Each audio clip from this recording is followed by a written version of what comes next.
و علیکم السلام و رحمت الله و برکاته.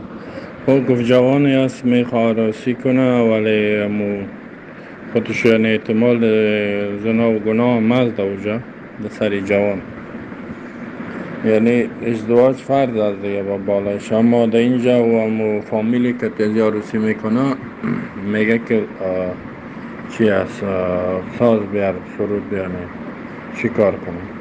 خب اول کوشش کنم دیگه فامیلا، یعنی اگر پیدا شود یا او رو بفهمانه، باز اگر نشد خود ساز ده چیز خود نمانه. دختردار خود جدا است، او را مانع شوه و باز نانش جدا بوده، یعنی او کار خودم میکنه دختردار، یا به شرطی که باید خود دختر دیندار باشه. اگر دختر با دیندار نباشه، با تقوا باز مشکل پیدا میشه، باز مجبوری با در خانم ساز بشنو و دیگه و دیگه، یه ذره جنجال زیاد. اگر نیتن دختر خوب باشه تن و فامیلش ساز بگه، ساز میتونه او خود از و در خانه خود دینا در سایه خود نمانه، در خانه خود نمانه، اونا کار خودم میکنن، نه از منکر بکنم ما او میکنن.